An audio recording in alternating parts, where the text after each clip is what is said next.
So Cesar is an associate professor at the Institute of Biological and Medical Engineering from Pontificia Universidad Católica de Chile, and also an adjunct researcher at the Millennium Institute for Integrative Biology, eBio. His research group works on the evolution, engineering, and design of plastic-degrading enzymes and fold-switching proteins. So Cesar, thank you for agreeing to give this presentation, and we are here to listen to you. Yeah, no, thank you for the invitation to present our work, which is a lot of unreleased results from the last 2 years that have been spearheaded by a PhD student from my lab, Cindy Davido Augusto. She's been like great doing all of the stuff that I will show, like most of the stuff that I will show today. So the idea of the title is like giving away what we're gonna be talking about, which is like exploring the evolution of fold switching protein that is called RfaH. It's found in bacteria. It's quite interesting and dramatic what it does in terms of structure. And echoes of the past reflects on the fact that we will look at ancestral reconstructions and signals of the present, means that we will do some deep dive into large-scale structure predictions using AlphaFold 2, and then check whether we have only fold switching proteins or we have other solutions for these proteins. And so without further ado, the metamorphic proteins or fold switching proteins in general are proteins that have a very unique type of reversible structural interconvention between two different folds. It can involve a whole domain, as in the case of RfaH, which is going to be our protein of interest for today. But it can also involve subdomains in other proteins, such as KIB, which is a regulator of the circadian cycle in cyanobacteria. And typically what happens is that there's a change in secondary structure and also tertiary structure, and sometimes quaternary structure, depending on the protein that you're working with.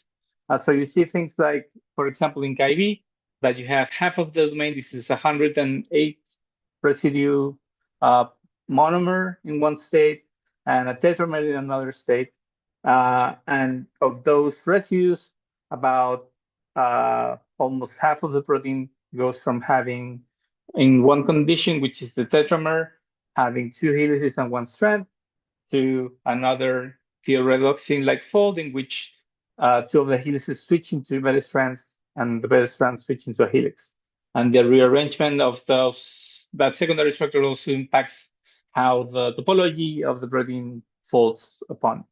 And we have the same case for RfaH, in which we have something even more dramatic, which is that we have a whole domain that is in an alpha helical hairpin, but upon a signal that is called OPS DNA. It's a 12 nucleotide signal that is found on some operons in some bacteria, bound to RNA polymerase.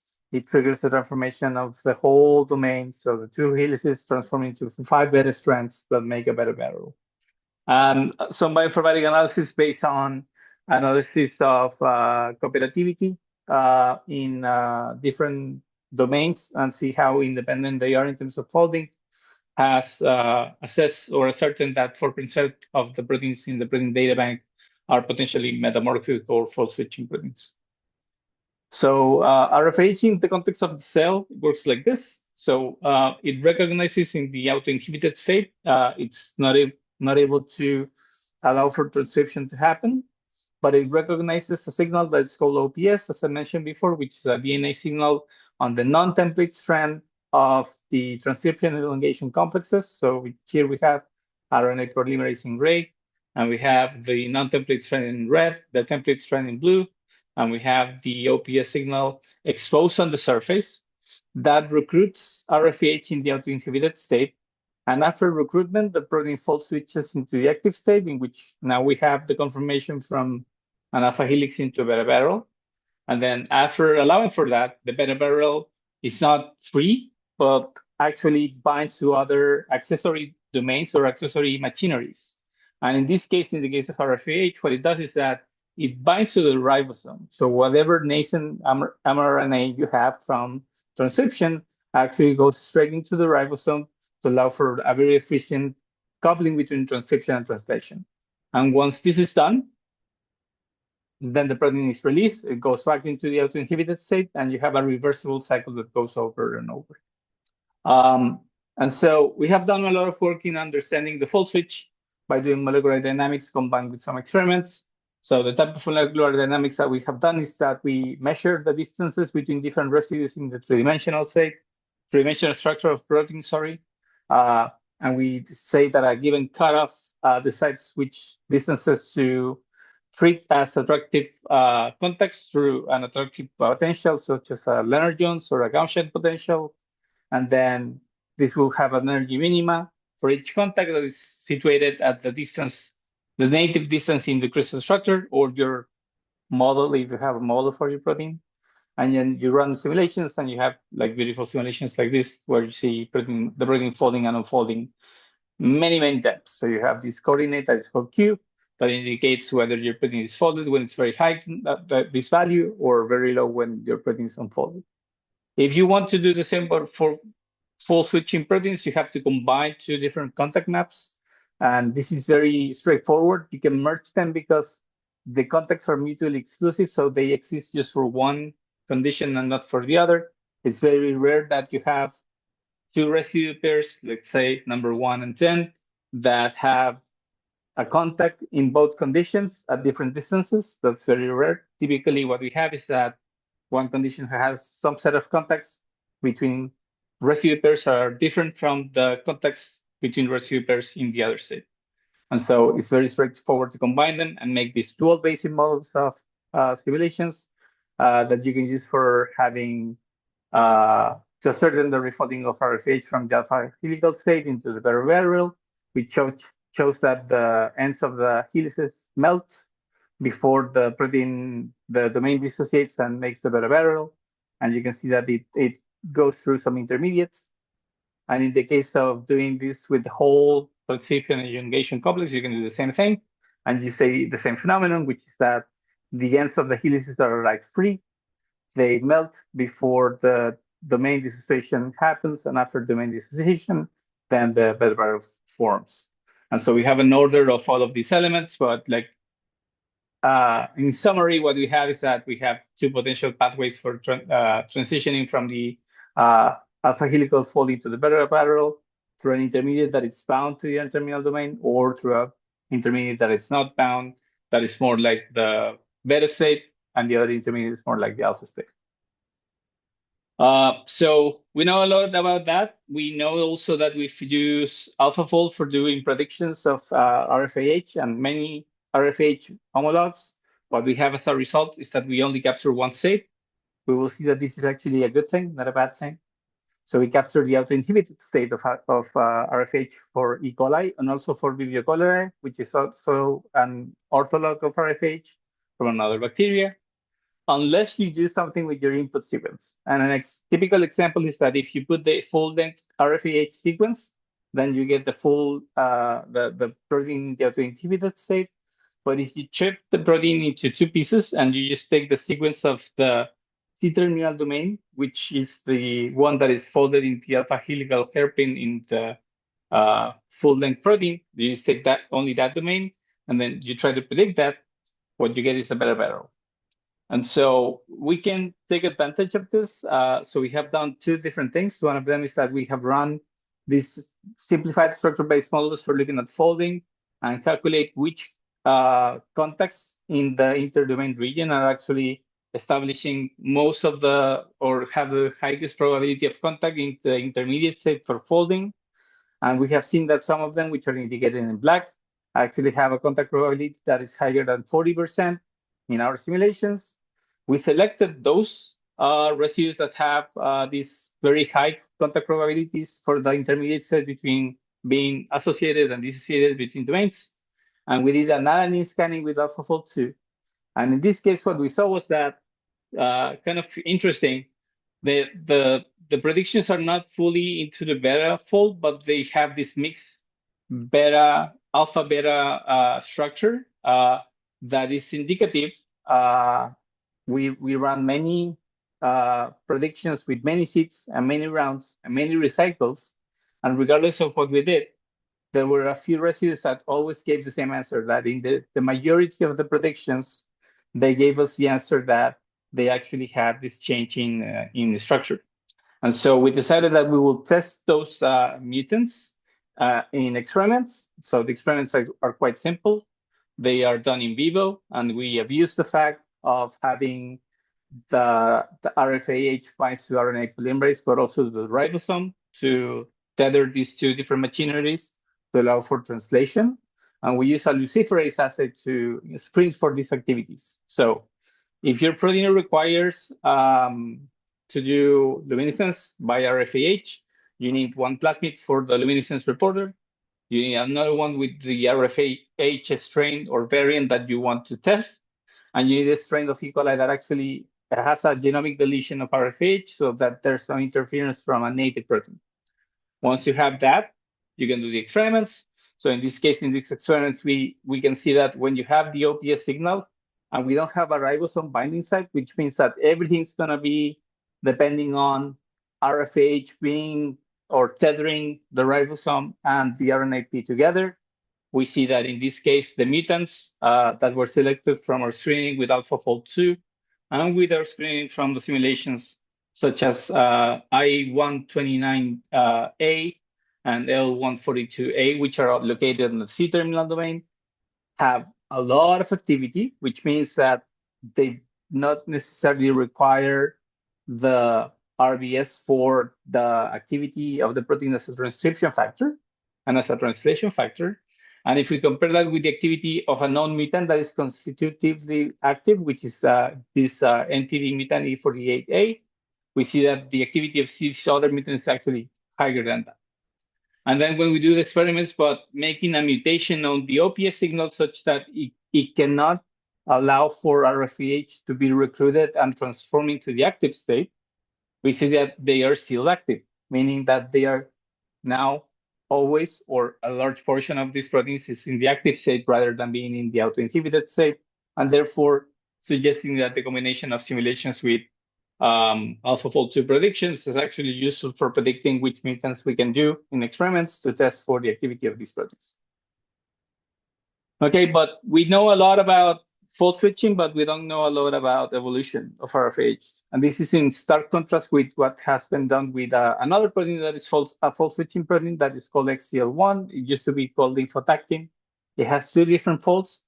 It has a chemokine fold, and it has an alternate fold, which is a dimer. There's again a change in some regions of secondary structures, so there's a lot of secondary structure in one end in the chemokine fold, and there's a gainance of some secondary structure in the alternate fold, and this makes a dimer. The structure of these two different conditions or states is different. And there's a work that has shown that during the ancestry of this family of or subfamily of proteins, what happened was that the ancestors were single folders, and upon evolving towards the extant proteins, they gained the new state and became metamorphic proteins. And so there's like two consensus things that are in literature right now. One of them is that metamorphic proteins emerge with a new fold from non-metamorphic ancestors with a canonical fold at the bottom. So in this case was the chemokine fold. And the other is that some extant proteins might belong to the same protein subfamily, but they might lack the metamorphic behavior.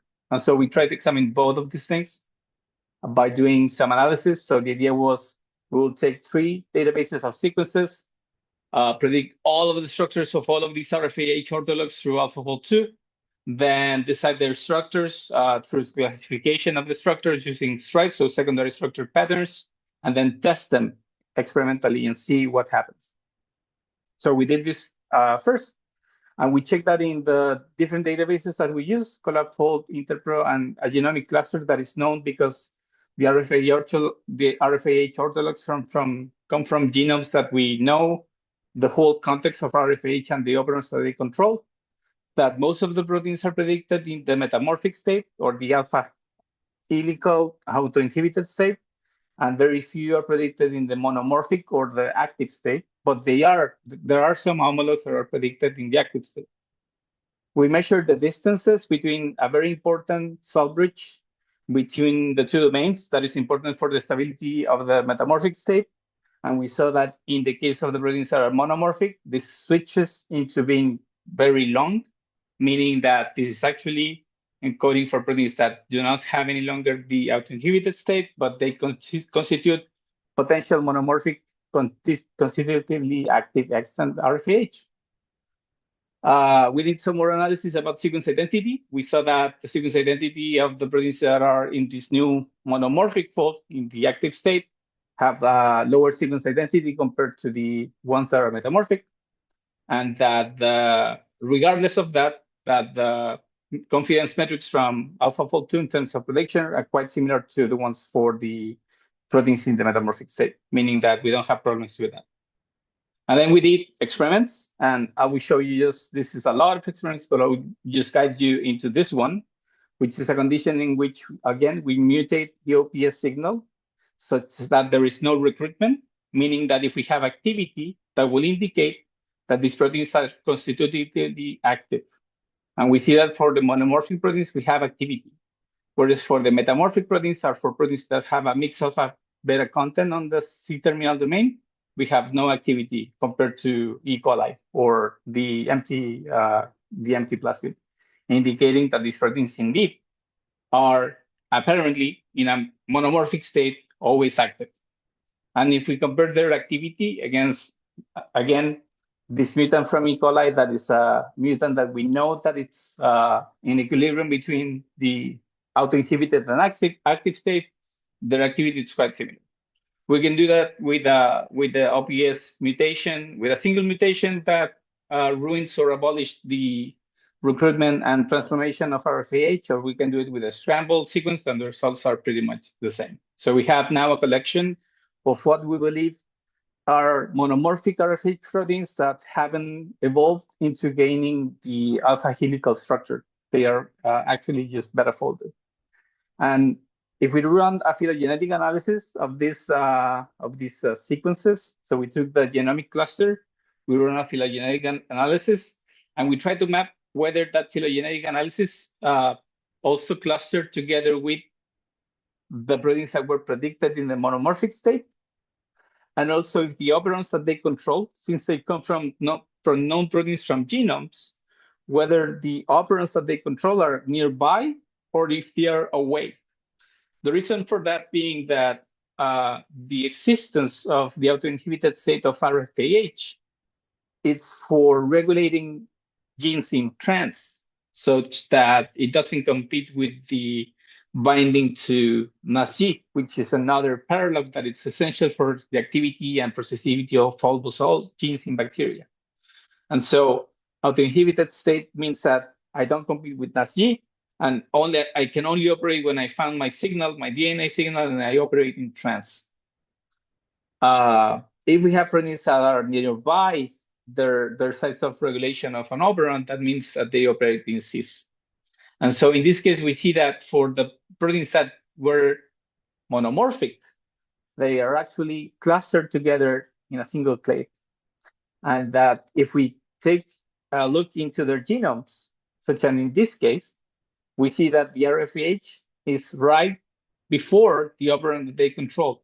Regardless of the length of the operon is like contiguous to the RFAH, which means that these monomorphic orthologs are expressed on these same sites in which they have to act in order to do their function, rather than to fold and then wait and then act in trans.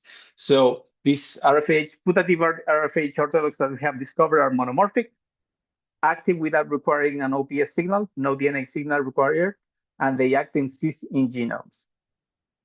So that's about signals from the present. Now about the echoes of the past. So we have done some ancestral sequence reconstruction using very well-known softwares for this. And we took all of the predictions of ancestors that had a branch support in each node that was higher than 70%. And not only we did that, but we also did predictions using ColabFold for getting an idea of what the structures will look like. And you can see here from these sequence percentages for each ancestor. So U2 has, it's closer to E. coli and has a sequence identity of 59%. And as soon as you go backwards in evolution, so these are all rooted against the SPT5 family of archaeal homologs of RfaH and NASG. You can see that the sequence identity deteriorates. It goes to lower quantities. And as soon as it goes below 40%, the predictions are in the beta state. So how much should is in there? The better thing to do is to do experiments. So one of the experiments that we did was that we tried to express these proteins to do biophysical experiments using hydrogen deuterium exchange mass spectrometry. So we were able to purify all of the ones that are in bold. So U2, 3, 4, 5, 6, 7, and also U9, which is from the grade from Vivrio. And from them, we were only able to characterize 5 or 4 using hydrogen deuterium exchange mass spectrometry because of the concentrations that we needed for the experiments. So we did that first.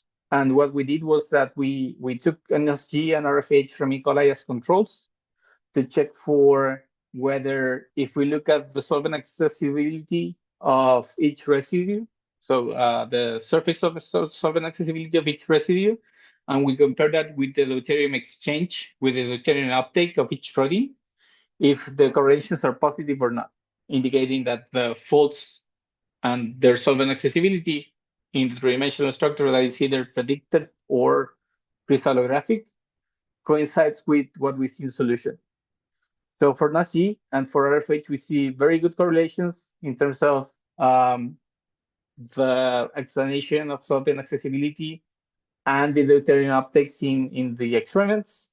And so with that confidence, we run the experiments now with the ancestors. So U3, 4, 5, and 6, which we were able to concentrate to conditions in which we can run experiments. And you can see that for most of them, the correlations are very similar to what we see to NASG and RFH, indicating that the experiments and the predictions of by AlphaFold 2 agree with explaining that these are the potential structures of these proteins, and that most of them are actually alpha helical structures in the auto-inhibited state.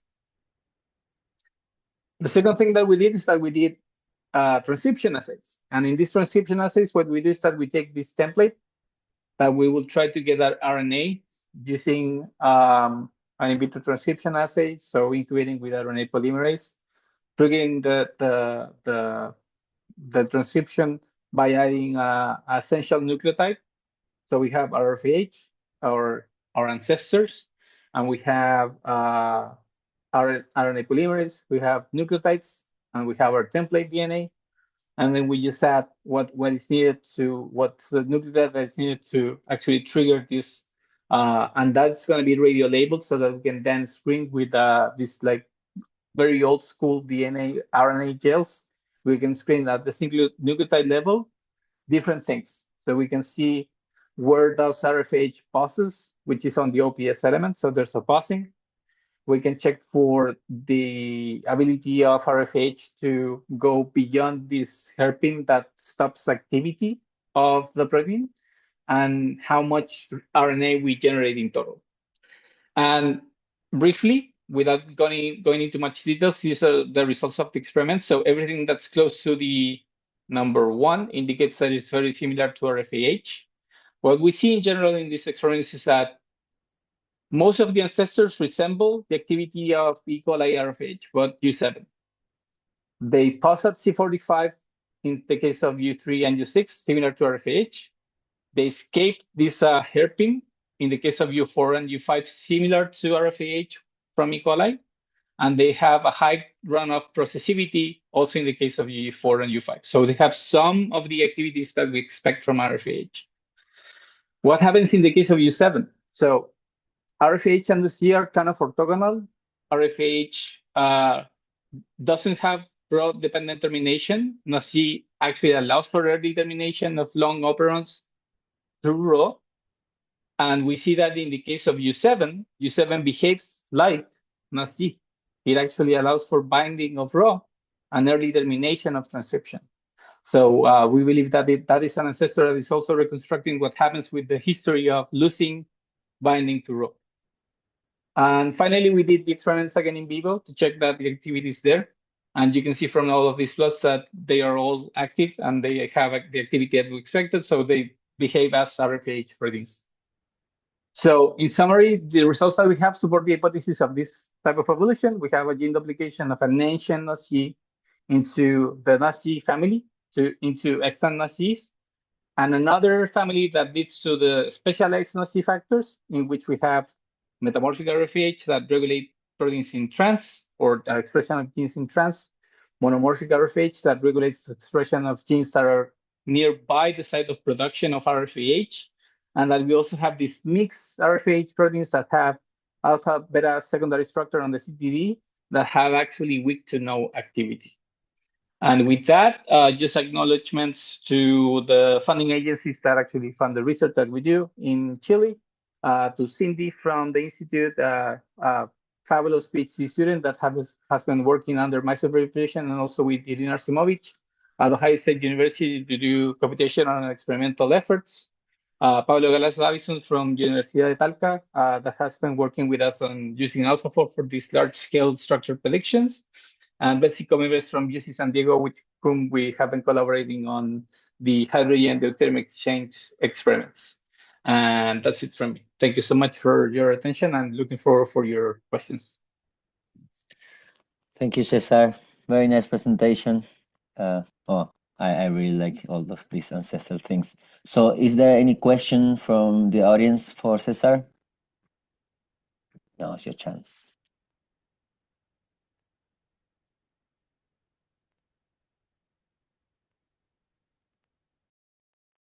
I have a question. I mean, I have a question of, I don't know if there is an answer, but in the case of NUSG and RFH, you have a gene duplication, and then I guess, I don't remember exactly, but is the auto-inhibited conformation exists in RFH, right?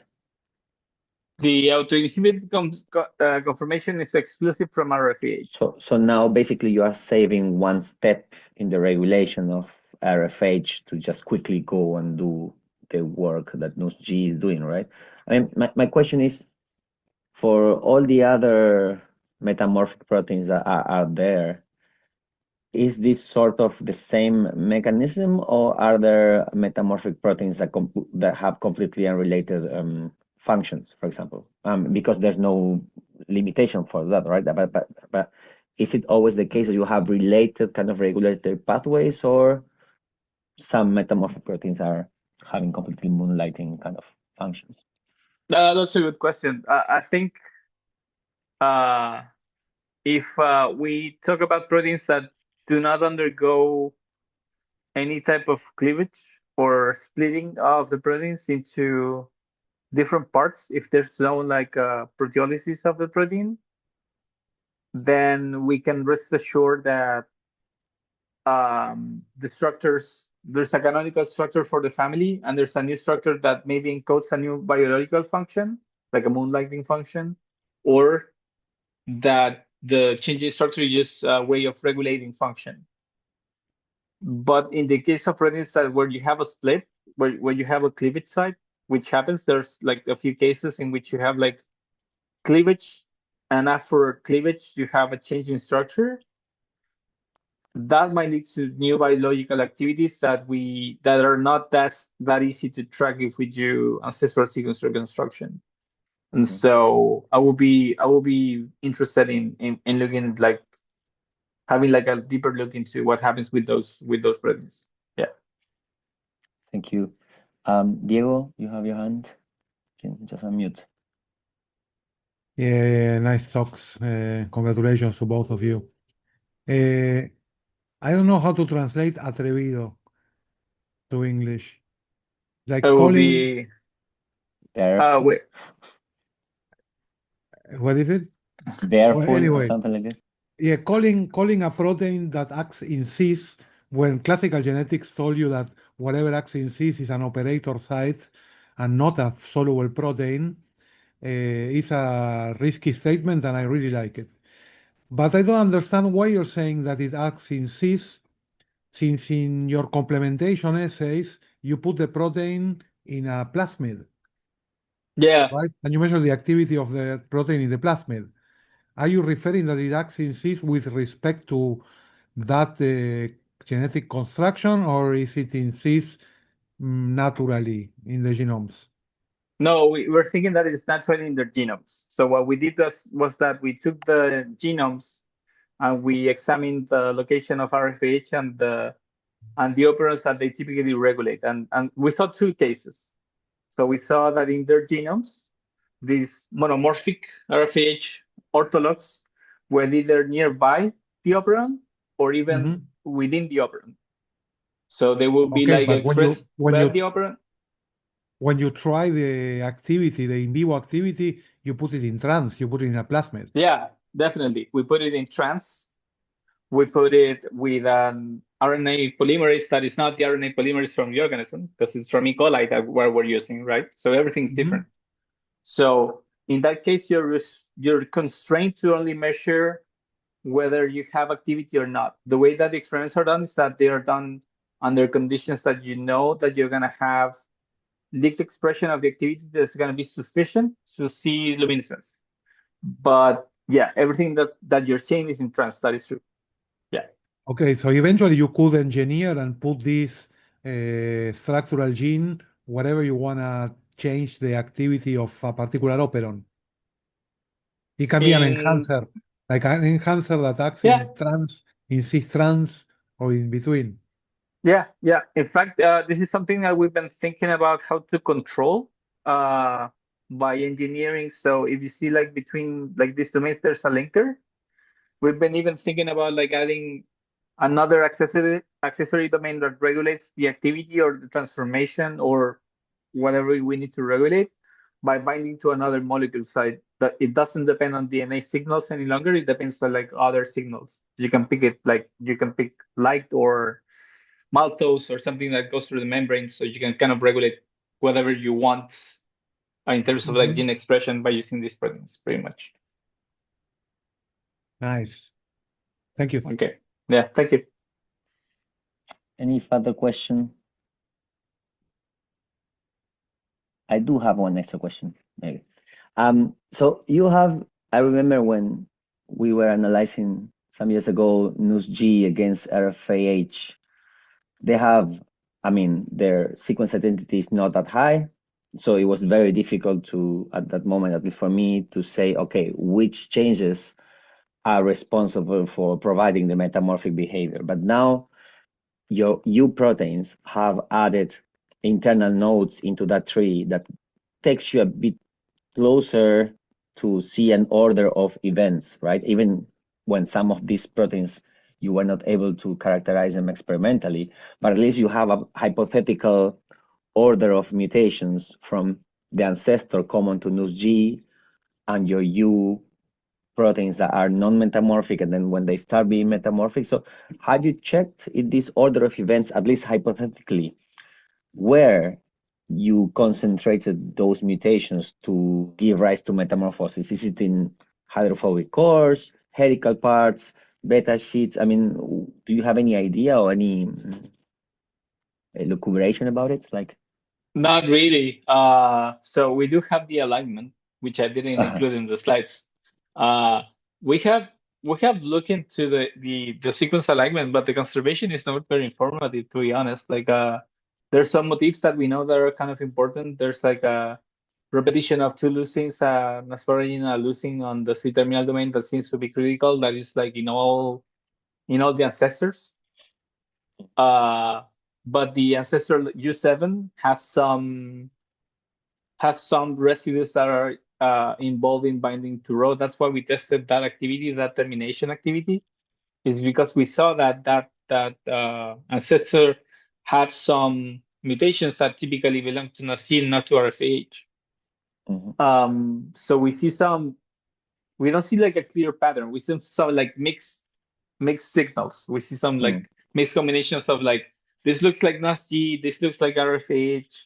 And then sometimes you see something that is like, it doesn't belong to either of them. And so it's not very clear what we have in our hands, except for the fact that the experiments are very illustrative that the activities are similar. Not quite the same, but like similar to what we see with the extant RfaH proteins. Yeah. That sounds fascinating.